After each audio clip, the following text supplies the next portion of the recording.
someone who gets nervous before a big golf competition? Or do you suddenly become a professional with your warm-up and pre-game routine and then flunk it on the golf course? If you do, then this video could be for you.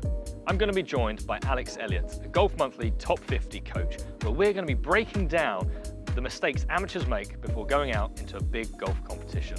Some of these mistakes may sound familiar, and if they do, hopefully you can pick up some tips and tricks on how to perform better on the golf course. With that in mind, let's get to it. I'm a little hungry.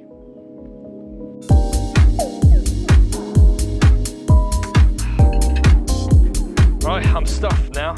It's important as golfers that we don't make the mistake of going out into a big competition on an empty stomach. And it's also important to be properly hydrated.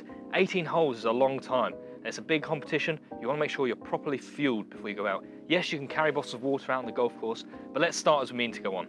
Properly fueled, high energy, and ready to score low. So Alex, a lot of mistakes golfers might be making prior to competition rounds is changing up their swing routine. That might be because of nerves. Do you have any advice for those golfers? I think you've got two kinds of golfer. So what are you working on in your golf game right now? Probably moving my left hip back, getting it out of the way. Perfect. I would suggest to you, Monty, is do your first practice swing, a little mini one, feeling the left hip excessively out of the way. So that feeling's fresh. Okay. The next one, you're gonna do a full-blooded practice swing where it's almost like you're picturing that shot. You're then gonna walk into the shot and hit it. So you've got a little bit of structure of technique, a little bit of a flow of the shot. You've got a concise routine that keeps you flowed, rather than I think in a big situation, golfers can just take one more, and it gets longer and longer, right? That's it, so keeping it short and simple is key for those golfers. Now, there are some golfers out there who don't take practice swings at all. What would you suggest for those golfers? Stick with normal. Just keep to your DNA, but make it like a concise, informative routine where you're really bothered about your aim or you're bothered about the technicality if you're that kind of golfer. So just keeping it short and simple before the competition round. Don't change anything too excessively. Common mistake often made by your amateur golfer might be introducing too many swing thoughts prior to your round of golf. How many swing thoughts would you suggest is an adequate amount to take out with you onto the golf course? Usually around 5 or 6. I would always say one backswing and one downswing would be a good rule of thumb to use. Can you explain to us those backswing and downswing? For example, right, I think focusing on a backswing which is slower and smoother is a good generic swing thought for most people. We tend to rush it. So my swing thought would be, okay, slow, smooth takeaway, and then my downswing, which I sort of call my trigger thought, is I like to feel I get my belt buckle to target. Just helps me turn, not slide, so they'll be my two. And I'm guessing that's personal to you. Other golfers may have different cues for that. For sure. I mean, I'd say the first one would probably work for most people, but yeah, the downswing ones, or just in general, they are quite personal. Work them out with your PGA Pro, work them out on the range yourself, and maybe even log them down on your phone. I really suggest putting 2 little clear notes as a good way to build good habits, because when we play well, we tend to forget why we played well. But having that little log is what I'd recommend. So there we go, just a couple of swing thoughts is all you need, and that could be the difference for your competition round. Ooh.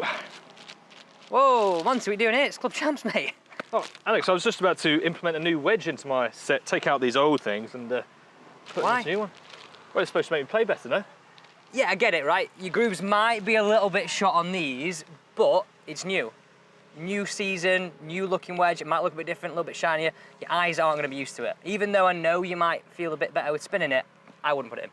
Not for a big competition like today? No, I want, especially wedges or even driver, you've got to get used to that visual, have a few practice sessions, play on the course and some social golf, then bring it in. Okay, that's handy advice. I'll stick to what I know for now. Yeah, and I'll keep your percentage of your Club Champs win, don't worry. Thanks, Alex. A mistake often made by golfers is coming out onto the golf course before a competition, not having cleaned their clubs. I'm guilty of this. I come out with very dirty clubs. How important is it to make sure those grooves are clean, and particularly with the wedges? Probably more important than people give it credit for. Simply, you might hear on TV some golfers say, oh, I got a flyer. And simply what that is, it's grass or dirt caught between the club face and the ball, reduces the spin and just causes the ball to go a little bit further. Equally, if you've got a lot of dirt on there, the ball might not fly anywhere near as much. So what I'd really recommend, and I say this for every single golfer, is just wet the corner of your towel. You might have a groove cleaner as well in your pocket with little teeth in, but I just wet my towel, and that wet corner just removes all that dirt. I do it after every shot. So cleaning the club face helps generate more spin, more control, especially with these shorter shots. Exactly. Are you able to demonstrate that for us? We will go. It's bob on 100 yards here to the flag. I've got my 50 yards. degree. Okay, here we go.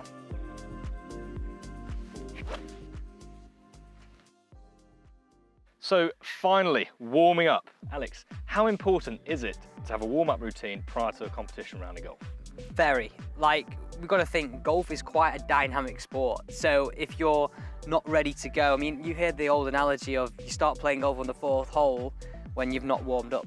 This is a warm-up, not a practice session. So don't hit the panic button if they aren't great. But what you want to be doing is taking note on ball flight. Is it a little bit fadey? Is it a little bit hooky?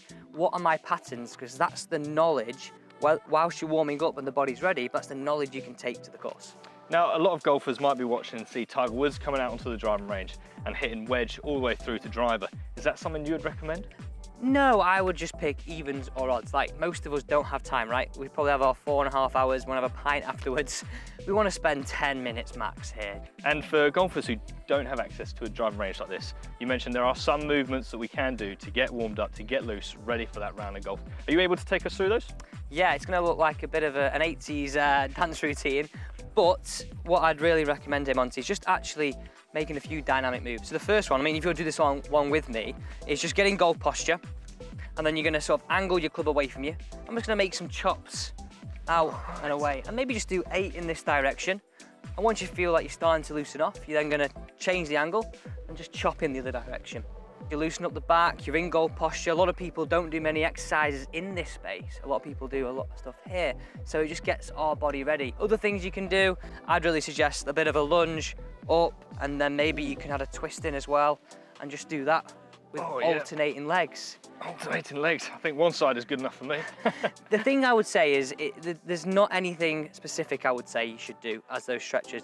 Just something to get your body ready, so it's not getting on the first tee and going, oh, I feel a little bit shocked here.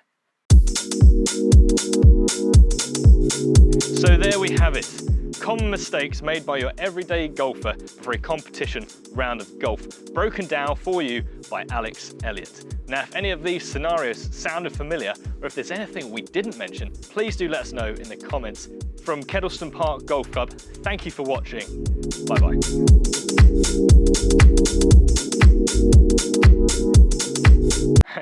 So there you have it. Sorry. That was... I'm ready. I'm ready. Are you ready?